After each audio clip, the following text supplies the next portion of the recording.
So in a few moments I'm going to go and get changed into theatre blues. We've just sent for James, who's a young athlete who's been referred up here because he's had problems with kneecaps dislocating. We're going to be following his journey through the hospital, through 2 operations, and then later on through his recovery to find out exactly what happens to him. So James, you remember this boy from clinic. So we met him a number of years ago. He's now 16, but you probably remember him quite well. He's very athletic. He's a very good tennis player. And he started having problems with his kneecaps dislocating quite a number of years ago, which has really affected him quite badly. It meant that he can't play sports at the same level. He can't really do many of those activities that teenage boys like to do. We're going to operate on him today, and these are his X-rays. And so essentially, his problem is that he's got this large bump of bone. So if you imagine that his knee is like this. So his kneecap is meant to be tracking in a groove down here. Instead of having a large groove for his kneecaps tracking, he's got a bump of bone sitting just there. So it hits it like a speed bump, it comes out the side, and he's been dislocating. As you probably remember from clinic, he was dislocating really even in clinic. So that lump of bone there is not normal? No, not at all. I mean, he's grown up with it, so as he's got bigger, it has got bigger as well, which is why it's caused much more of a problem. I mean, the first time I really dislocated my knee, we went to all kinds of different hospitals who had no idea what it was. And of course this is very unique, so they hadn't seen this before. And we came to Norwich and saw, was it Mr McNamara's predecessor? And obviously he knew what it was, he knew what would have to be done, and he explained it to me. I mean, at that point I probably didn't have a grasp of what it would involve in the future. I mean, that everything that was explained to me was 5 years in the future, 4 years in the future, so it was all just, to me, it's just going to be a pain for future me, not for me right now. But the realism of it really kicked in with day-to-day life and playing my tennis in the present time later on once I'd recovered from that first dislocation, because there's no escaping my knees from then on for the next 4 years. So after I really started to feel that it was going to be a serious problem, I was looking forward to or grateful to having the surgery. There was no feeling of, I don't think I was ever really worried about having it or scared that something would go wrong, because what's the worst that can happen? At the moment I'm dislocating my knee so regularly that any positive that I can take from this is fine. He saw his doctors, and then he came to the clinic, and we found out that he had a condition called trochlear dysplasia. We first met James probably about 4 years ago when he was 12. He said that he'd had problems with his knees since the age of about 5 or 6. 57? 55, here it is. 55. What were you feeling at the time when you were 18? One time I just went down and we had no idea what it was, and then we would have came to see you in year 8, wouldn't it? Year 8 maybe. No, it would have been. You saw my predecessor, didn't you? Yeah. And that's when it started to roll that we needed to. It just happened more and more frequently. Until it was about 10 times in a couple of weeks in the summer before. That was over periods where I was doing quite a lot of tennis. I had my D.V. stuff, and it just kept going, and there was nothing I could do to stop it, even when I was strapped up and did things like that, and gave it a rest. It just kept dislocating, and then that's when we obviously came to try and get the surgery done sooner rather than later. Iain McNamara is my name. I'm a consultant orthopaedic surgeon, and I'm also the honorary professor of orthopaedics at the University of East Anglia. I'm James Gill, orthopaedic trainee registrar, and Mr McNamara is training me currently in knee surgery. Whilst they're doing James over an X-ray, you can see Hannah and that next door.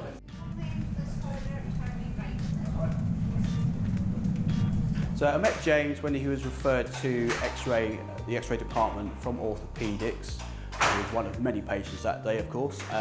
We had to obviously read his clinical information, his history, and provide X-ray images that answered the question that his doctor was asking, basically. Well, so this X-ray is a side view, as you can see here, and he's got about 8 millimetres of bone here. So if you're looking at this view here, here is his kneecap here at the front, his muscles here are going to be at the back. And this is where his groove is meant to be. His groove line is meant to come along here and join this line here that we've drawn on here.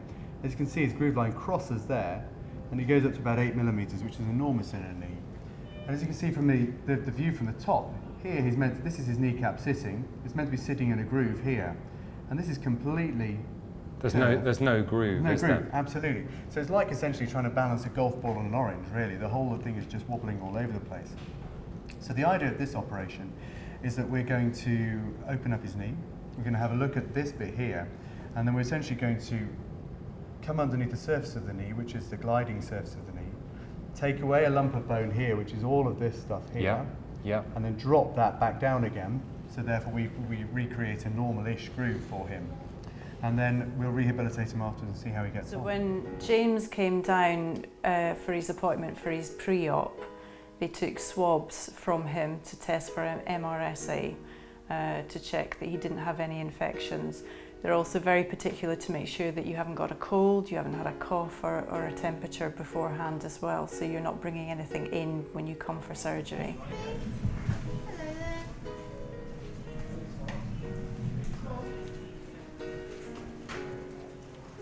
And then he just walked down with his trainers on down to theatre, and then once he went into the room he would take his trainers off and then he'd get up onto the bed, and that's when the anaesthetist would talk him through, put the cannula into his wrist and then start working on having some oxygen and then putting him to sleep for the surgery. Hi James, you alright? Yeah. Fine, sir. There you go, my friend. Fine. Do you want to do your checks? Yeah, I've done that. Oh, is that right? Okay, fine. So this is Lorenzo and Harriet. So they'll introduce themselves. I'm alright. So this is James's mum. That's James, obviously. And so James very kindly agreed to basically just show us his knees, if that's all right. Is that all right with you, James? Yes. Do you mind if can I get you around off the side of the bed? Is that all right? Do you want to swing your legs over? Just so that, just over the side. Can you just lift this knee up in the air for me like that? Just like that. And the knee actually gets stuck, and this one's pretty bad as well, isn't it? And you can actually only get to there. It gets stuck there at that point, and then down again. I can't. Yeah, you can't. The knee actually gets stuck. You can't bend it. Let it go floppy. Relax there. And now for this one. And if you push down hard, lift it straight up in the air. And now if you bend the knee, there. And actually, it's quite an effort, isn't it? The kneecap gets stuck. Thanks very much. Consent form number 2. Number 2, sign for right knee tracheoplasty plus or minus MPEL reconstruction. And right knee is marked. Sign 22nd. Patients, is it mum or Mother. Nasty? Yeah, it doesn't say the relation. Oh, Yeah, his mum's shouting, on it. Yeah, fine. It is his mum. Okay, thank you. Okay, happy? No allergies, no metal work. So we confirm patient's name, procedure, site and position planned. Yes. So right side How is much marked. blood loss is anticipated? Minimal. Are there any specific equipment requirements or special investigations? Talked about it all. You've got sores, osteotomes. Yep, you've got everything. Are there any critical or unexpected So steps? once he's actually gone under with the anaesthesia, then the porter will walk you back out of the theatre, and there's a contact number that's left so that in recovery room one of the nurses can phone you once he comes round. The surgery itself is about an hour and a half long, but bearing in mind he then has to go into the theatre first and then have the surgery, and then he's got to be stitched up afterwards and then move back through to recovery once all these observations are okay. It tends to be sort of 2.5 hours. So where you're told it will take an hour and a half, if you start timing like I did on the first surgery and thinking, well, that's the hour and a half gone, I've not had the phone call, what's going on, has something happened? It's not, it's just taking longer for everything to be sorted out to make sure that he's comfortable. Second surgery, he then had the epidural put in after he'd come out of surgery. So again, that takes a little while to get that sorted and in properly. So I tend to go down to the restaurant, which is directly below the operating theatre, so I'm sort of 30 seconds away from the entrance to the theatre. Sit down, have some lunch, depending on the time of day it is, Get outside, walk around, get some fresh air, because you're going to be there for a few hours. But the time passes fairly quickly.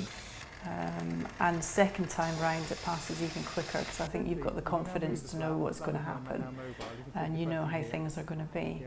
And this time round I saw Mr McNamara walk past the corridor, so I knew that surgery had finished, so I made my way back up the stairs and just kind of hung around outside the theatre entrance and then just waited for someone else to walk past that I recognised, and then that got me into the recovery room. We keep the patient for approximately 4 days after the operation, but after that, support from the family, support from the school, support from the home environment and the physiotherapists in the community is absolutely essential in allowing these patients to fully rehabilitate. As you can see beforehand, the knee was very unstable, the kneecap was dislocating on its own, and when we finished the operation the kneecap was nice and stable. So he's just in recovery, and he'll get brought round to the ward, and then we'll meet him again there. Yesterday, I remember the time leading up to going to getting my anaesthetic, but as soon as you're in the room and you've had the anaesthetic, there's nothing you can remember. So a good 4 or 5 hours later, you get a lot of sleep from that, which helps, because the first night's probably the most difficult to sleep on, because it's your first time on the new machine, and it's always just a bit, you're coming off your anaesthetic, the drugs are starting to wear off from the surgery, so it's a bit harder on the first night. And the swelling settling down? Yeah, it's started to go down now, yeah. How's your pain? I've not had any pain since I've had the PCA. Good, fine. So James is now 2 days post-op. He's progressing really nicely. The advantage that he has is that he's had the other side done, which means that he knows what's going on, as you heard. And really the plan is just to increase his range of movement, and then we're just going to carry on with working with the physiotherapist to improve the bend in his knee, allow the swelling to go down. We're going to do some x-rays to make sure that everything's in the right place, and then just carry on controlling his pain whilst we allow him to rehabilitate. So I'm James's mum and been here now for a second time. The first time that he had his knee surgery, which was about 7 months ago, we came down because we don't live locally. So we came down the night before and we stayed in accommodation, which meant that he had a better night's sleep going into the morning of the surgery, and it was at 7 AM that he had to come into hospital, so he just had a bit more sleep to prepare for that. So we came in first thing. Once you come in, there's quite a bit of hanging around that you have to do, so you will go through some paperwork, you'll see a couple of nurses, they'll ask different questions. The surgical team and the anaesthetist will come in as well and have a conversation with James. And then it's just a case of a waiting game. You need to wait until your slot comes onto the theatre list. Fine, I just need to do your obs. This is going to be the fastest set of obs that's ever been done, isn't it?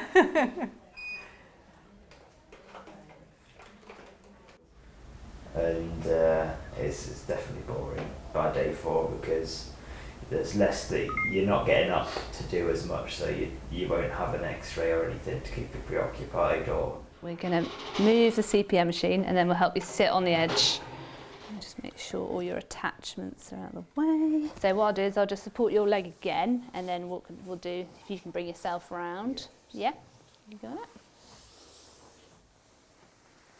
Good. We are part of the physiotherapy team, and we're here with James today. Obviously he's just recently had his surgery, and what we're doing today is just getting him sat on the edge of the bed, getting his knee moving, for him to start doing the exercises himself, and then obviously getting him up on his feet and trying to get him walking as normally as possible. And then it's just going to be working on getting him walking further and getting him more and more independent, eventually getting him onto his crutches, doing any stairs, anything like that, and obviously getting that knee bending as much as possible. Can you bend that foot and your knee at all? Right, so what we'll do is we'll start by having a stand up to the frame, just to make you feel a bit of stability. All right, so you just push up from the bed with your hands. That's it. All right. Good.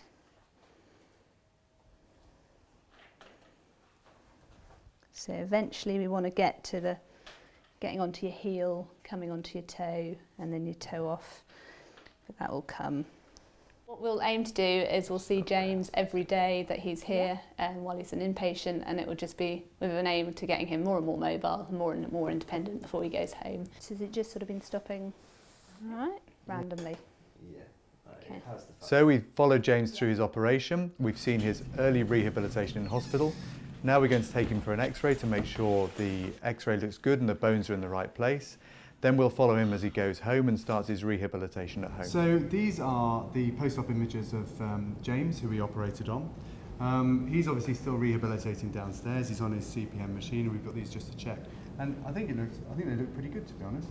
You know, we've got rid of that large bumper bone. Here you can see on the pictures that we took in the operation that we got rid of that bumper bone, and on the side view, things look, you know, good as well. So we're there's no step there now at all, is there? No. The bump is completely gone. Completely gone. And now it's a question of just getting his range of movement back, getting his pain under control, and then working hard with the physios to go from there. Looks good. It wasn't as good a sleep last night. My knee started getting a bit sore about 2 o'clock. I didn't get sleep between about 2 and 4, and then I took some cocodamol tablets. You got to be careful not to itch the actual scar line. You got to get around the side. And also my knee's gone very yellow today. It's bruised right up. Right, James, second day of being at home. Tell us a bit about your setup. Well, obviously I can't go up and downstairs at the moment, so I've got my mattress downstairs in the lounge. Duvet, I've got the big TV on with Wimbledon on at the moment, so that's alright. Toilet downstairs as well. My parents get food for me, so I don't have to keep moving through to the kitchen, because the first few days your knee can be quite sore walking on crutches. You can't do... Oh my god, pause it. 5 days post-op, tell us about your knee.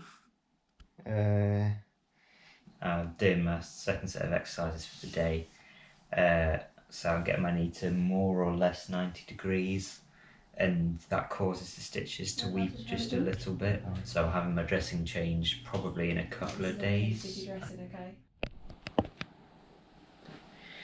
Today I'm going to have my last blood thinning injection. When you're over the age of 16, you've got to have one of these every day after you leave and while you're in the hospital. You've got to have it after for 10 days, and your parent will do it. They'll get shown how to do it by the ward staff before. Okay. Yeah. Just a quick injection. Squeezing the tummy, putting the injection in and needle out. And it's a bit sore. Yeah, it's a little bit sore. Right, dropped a bit on the rug. First trip to physio, the first thing we're doing is checking the knee bend and the knee straighten, so pushing my knee down into the bed, seeing the angle that my knee's at, and then bending up to I can reach about 80 degrees on the bed at the moment. My days at the moment, because I can't really get up and do anything, mostly consist of watching some TV and play some games like Uno when I get really fed up, and I've got an Xbox for a bit. So we're now about 16 days after we operated on James. He's been discharged home, and he's very kindly agreed to speak to us over Skype. He's obviously been doing a diary so that we can be following his progress, and we're now going to catch up with him to work out exactly how he's getting on. Excellent. Let's Skype him. Here he is. Hello. Hello. Hey James, how you doing? Should we go to the camera? Yeah, can you see us? No, we can't see you. No, can't see. Click on the middle one. There we are. There we go. How you doing? I'm alright, thanks. How are you? Yeah, very well, very well. We just wanted to catch up with you, really. We obviously had a chat with your mum last night. Thank you very much indeed for the footage that you've been sending. It's been really good. How are you? Alright. Just fed up, as Yeah. my mum said up before. I can't get out and do things. I've been out in the garden a few times, but that's about it. I'm getting strength back in my knee. I can raise my leg at about 30 degrees. Well done. Raising that. And I can do that a few times in a row before it starts to get sore, and I'm getting closer to straight leg raise, still not that close to it though. Good. How's your pain? No pain at all, really. Well done. Since I had my dressing off, wasn't it? I haven't taken any pain meds. That was about a week ago, so. Okay. And how's the swelling? It's gone down quite a lot. It's on my thigh. It's completely gone now. Yeah, you're pretty good there. Yeah, that's good. So the wounds are okay by the looks of things. Yeah, it's closed up really nice. Yeah, excellent. So that you can see the difference in swelling. Yeah, very much so. Very much so. Go on then. Show us your party piece. Show us your quads contracture. Good boy. Well, that's fantastic. Well done. And how's your bend coming on? When I'm sat, I can bend past 90 degrees. Well done. Tell me I'm in position. I'm going to have to sit up to it. Okay. That's well past 90. That's really good. It looks like 110, something like that, from the angle we're at. That is brilliant. Well done. And how does the kneecap itself feel? Kneecap's completely fine. I'm starting to get a little bit of a click there occasionally Yeah. when I bend my knee. Yeah. But that's going to happen. I've had the same on this knee. Yeah. It's alright with that. Good. Fantastic. So you're basically just getting bored and frustrated now. Yeah. That's always a good sign. It's always a good sign. And how's the physio going? We had one physio session, was it 2 weeks ago-ish, and we've got another one this Thursday. Yeah. And that's been alright.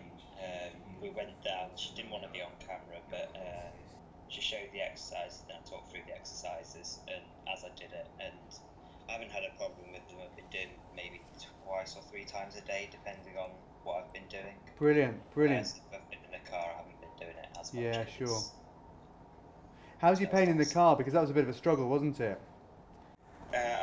When we went back from Norwich, I sat on the back seat and stretched my leg out across. Yeah. And sat in the front seat now. The first time we went out, maybe on the front seat, but I can bend and have it straight now comfortably. Good.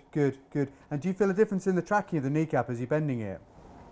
Oh yeah, definitely, yeah. Yeah, I feel it. fine. There's no movement outwards at all. I could feel that from the day. Yeah. And how about how does it compare to the other side? I feel, in comparison, I'm further ahead, aren't I? I think I'm a bit further ahead of where I am in terms of physio. Yeah.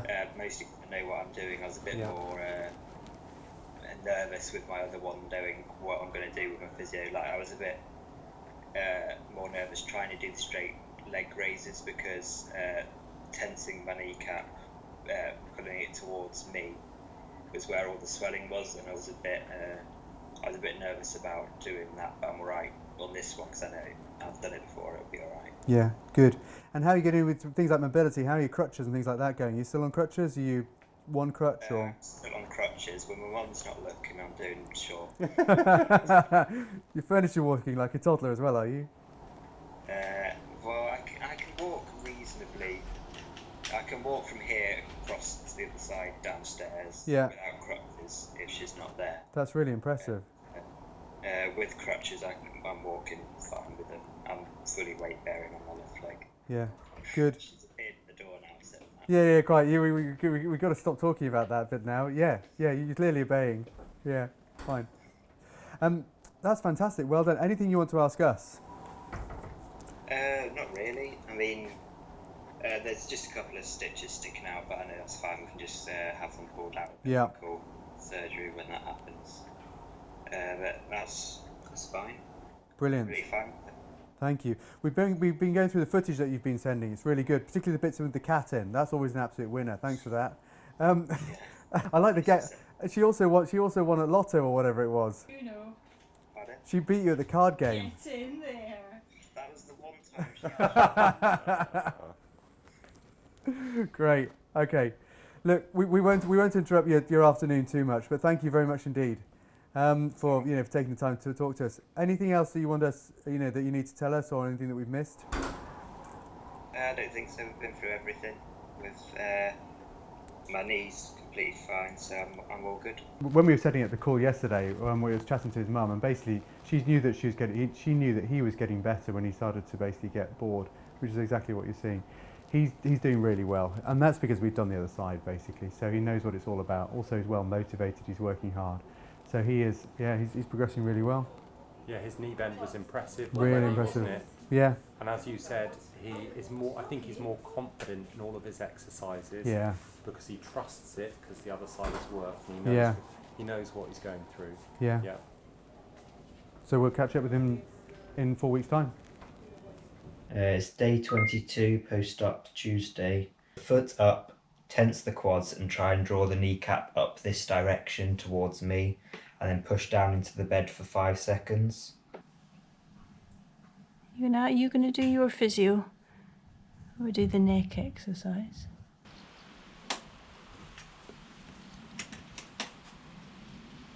I've been able to come out through this door for about a week now.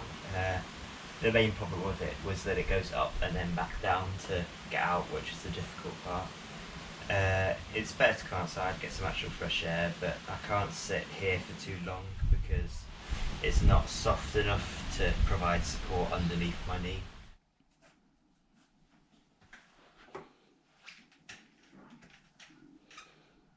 This exercise, going from sit to stand, the aim is eventually to get 50-50 weight distribution between the 2 legs and then slowly control the weight back down. It's day 24 post-op. I'm now using my crutches much less, no mattress here because I'm moving back upstairs. It's now 5 weeks post-op. I'm going for my first proper walk outside. I've been delayed the last couple of days due to rain. I'm going for a first proper walk at the moment. I've passed my French. I've got no need for my French anymore. So my parents have said I can burn it all. My brother's got some of his old French as well that he's not going to use, so he'll burn that as well. We're now 5.5 weeks post-op. I would have shown the new exercise inside, but we did about 5 to 10 attempts at different variations of straight leg raises, and that really took it out of me. Tired and fed up. I can't really get out and do anything. Wounds have completely sealed up now. It's been like that for, I'd say, 10 days, 15 days. I had my last stitch fall out.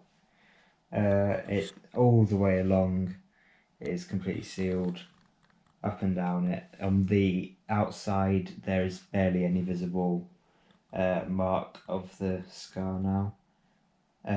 Depending on what I'm doing, the scar can change colour. So once I've been stood up for a while, it goes completely dark purple. When I'm just lying down, it'll be a reddy colour, and when I've got it bent for a while, it will usually start to go a bit white. Also, around the scars, I've got absolutely no feeling from about here down to there, up and down on my skin on either side. This is an exercise for the quads. Right foot first. It's working just above the kneecap. Swelling again is probably the most difficult part, stopping me from going any further. Okay, so 8 weeks post-op today. I've just been for a mile walk with my granddad, who, funnily enough, had surgery on the same day as me, on the same knee. He had a full knee replacement, obviously I had what I had. How do you feel after walking about a mile-ish? Well, I've enjoyed the walk, without any doubt, with your company. So, yes, my knees feel reasonably fine and strong. I can straighten my leg a little bit more than James, but not much, so he's coming along fine. Like everything else, it just takes time to get done. Do you feel anything sore up and down your leg after it? I do get a slight pain down the centre at the back of my knee and upper leg. I get the same there. Just a short, sharp pain, occasionally, not all the time. I'm going to the gym again. I usually do 2.5 kilometres, at a reasonable resistance. Tomorrow I'm back down to Norwich to see Mr McNamara? I think you keep supporting and you keep giving advice and you keep encouraging, but ultimately it has to come from him, and he has to find that motivation to do what he needs to do. I think coming back to see Mr McNamara early October was really important for me to take him down, because I felt it was just because he'd had the summer off and he'd done some rehab exercises, but he was back to school and he was really having to use both his knees a lot more than he ever had to. And it was going to get sore and it was going to get painful. It needed someone else, an expert, to say that, not Mum, because Mum just gets pushed to one side, as mums do. Fine, so we're just about to go and follow James. He's now come back for his first post-op visit. But how is it? I'm now one-legged squats and things. Yeah. I'm reasonably happy with where I am. That's the hardest bit, getting from there to there. That's the control bit. You know, that and the real straight leg raise. But you're doing really well. The behaviour of one cannot predict the behaviour of the other, trust me. You know, they're very different beasts. In terms of pain, how are you doing? I haven't had any pain, I mean... Fantastic. Can I have a quick look, is that all right? Can I rest you down? Yeah, you know the drill now, don't you? Right, not the first time. Fine. Oops. Okay, let it go floppy. Hips are okay? Good. Just push down hard on both. That's all right, I have to move my shoes. Oh, it's your shoes that are a problem, is it? Okay, fine. Good man, well done. And bend it bent. You're pretty close to having that final bit of control, aren't you? Really close. How are you around here? No, I don't feel pain. Around here? So if you just push down hard again, just lift straight up. Now just lift that straight up in the air, see what you can do. You've got about, you've got a little lag, haven't you? It's about 10 degrees, which is pretty impressive though. That's, 6 weeks or so. Just swing your legs around if that's all right. So you're off the side of the bed. You're nearly there, aren't you? I can get it up, but it's got... But you're doing really well. I don't have much feeling around the scar, but I knew that was the same with the other one. I don't have a problem with that. No, it's impossible really to do it without that. Just because you've got those tiny nerves, you can't see any of them. Yeah, exactly. Some people say they regrow. I think people are left numb, on certainly on one side, if not both sides. Sometimes it comes down the shin as well, because that can pick off that little nerve there. No, often you have a tiny little bit of synovial irritation. So when we do all the work, we pull the synovium back, which is just the lining of the knee joint, and then you put it back over again, and of course it becomes bunched and inflamed. So therefore things are riding, and it's often a soft tissue click more than anything else, which just evens out again as the muscle controls back, comes back, and the scars begin to heal. As they go whiter, what you're seeing on the outside is essentially what's happening on the inside as well. So, that redness and that inflammation is still there. In complete honesty, I don't think I was as committed to exercises on my left knee as I was on my right knee. I'd got a bit frustrated. The first 3 weeks, maybe a month of exercises being the most important, they were probably the slackest period post-op. And that has a cumulative effect on 2 months down the line, 3 months down the line. If it's not strong enough when you go back to school, it can build up pain quite quick. So James, we'll just do your scoring system of the one that's at 1 year now, okay, which is the old knee. Whenever we operate on any of our kneecap patients, we always score them before the operation. We score them in 2 ways, one of which is to work out how much pain they had before from their kneecaps, and the second is to work out how bad their instability feelings are. And so the first score is the Kajala score, which is an anterior knee pain score, front of the knee pain score, and the second one is the Norwich patellar instability score. Any problems jumping off that knee? No. Any problems keeping your knee bent for periods of time like you are at the moment? No. Any pain when doing that? No. Any swelling? No. Pain after, swelling after doing the physio, those kind of things? No, my right knee. No. Fine. The right knee scored perfectly on the scoring systems. The left knee, I'm really interested to know how you get back to sports over the next few weeks, but I think you've done really, really well, and it should be good. So keep us informed, and well done. Nice to see you. Safe journey on the way home. Thank you. Cheers, take care. Thanks very much for everything. Pleasure. Bye. You build a relationship, and that's something that for you I think was quite easy, that relationship to build with the surgical team and your consultant. So I think everybody in that team, including James, has that working relationship and that respect, and that's really important, that relationship that you have with your surgical team so that you've got the confidence, because there was never any doubt? No, I knew Mr McNamara knew what he was doing. He'd explained it all to me, and he's done it before. He knows what he's doing. What's the worst that can happen? Go ahead. Yeah, and over time, a long period of time, I guess, with working with him, you've built that 4 years, yeah. That relationship. And oh yeah, 100% you have the surgery. There's no doubt about it. There's no commission required, is there? Mr McNamara doesn't need to pay a penny in commission. You would shout from the rooftops. Yeah, definitely do it. It's going to end so much better than it was before, no matter what. Yeah, 100% have the surgery. How do you see James, and particularly, I mean, then I'll ask your mum, but how do you see the whole recovery process and what's happening at the moment, put into perspective, impacting onto your plans? Well, I was at the point literally just before we went into lockdown where I was thinking about properly getting on the tennis courts and having a hit and getting back into playing regularly and being able to play without a worry, really. So that's kind of impacted that side. But I guess with the lockdown, it's given me more time to keep up with schoolwork and recovery in the gym and things. So, I mean, it stopped me getting on the tennis court, which is unfortunate, but it means I should be stronger when I can get back on the court. So I suppose there's two sides to it.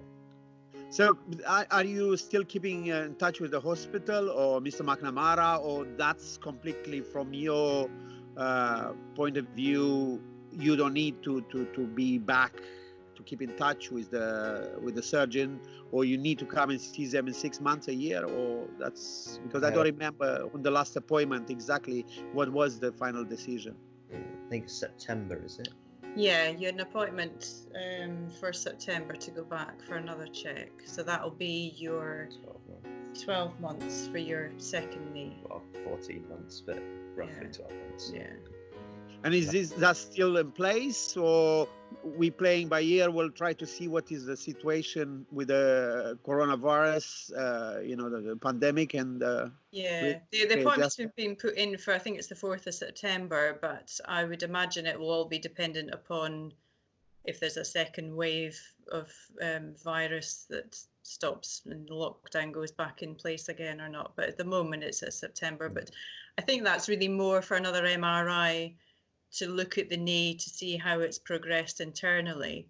As far as you're concerned, no problems. Both knees are doing great. There's been no issues. Skype video. Hi Laurentiu. So yeah, I mean, as you can see, I'm in the hospital at the moment. Things have changed somewhat, as you're fully aware, because I think you're down in London at the moment. Basically, the plan with James was that we'd seen him for his follow-up. Things seemed to be progressing really well. He was rehabilitating well. He seemed very happy with the way things had gone.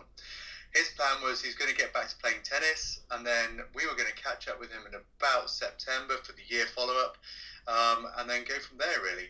And we were looking forward to seeing him back on the court and sending some footage down. Unfortunately, since then we've had a global pandemic. We've been hit by coronavirus, which is a virus that really seems to have originated out of China, or that's what we know at the moment, and has really sort of swept across, going from east to west across Europe. So the current status is really that we've gone into lockdown. So the hospital has changed amazingly. I mean, it's not the hospital that we were certainly filming in a few months ago. Normal outpatients has changed.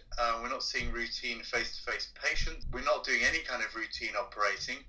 Almost overnight, the hospital got segregated. The corridors got segregated. Wards got segregated into potential COVID wards. I mean, certainly we've never dealt with this this scale in the past. In terms of James, I mean, we haven't caught up with him recently. I presume he's not at school because there aren't very many people at school. The universities have essentially been sent home, so I presume he's working from home. Exams are going to be changed, we think, but there's no clarity on that at the moment, so I don't know what's going to happen. Wuhan is ahead of us. Many of the European centres are ahead of us, and they are seeing the spike and then the downward trajectory. So there's no doubt about it that we are going to come out of the acute spike. The problem is going to be what kind of effect is it going to have? And we've gone from really black and white to huge shades of grey. It's not going to be a case of, well, we just get elective practice up and running and it's going to be fine, we're going to catch up. This is going to have economic effects, it's going to have effects upon schooling, it's going to have effects upon elective surgery, trauma surgery, have effects upon every aspect of life for probably many years, possibly even my entire working career. So I think that from the treating the virus and getting a vaccine possibly, which people are talking about, I'm sure that we will get some kind of happy medium there and life will return to a certain degree for that. But in terms of the longer term effects, in terms of people who are in time critical aspects of their lives, I think that some of these effects will go on forever. Thank you. Well, stay safe, as they say. You wouldn't have been at Norwich, although your first big dislocation happened at that school. It actually put you in the right direction to get the right consultant and the right outcome. It's fate.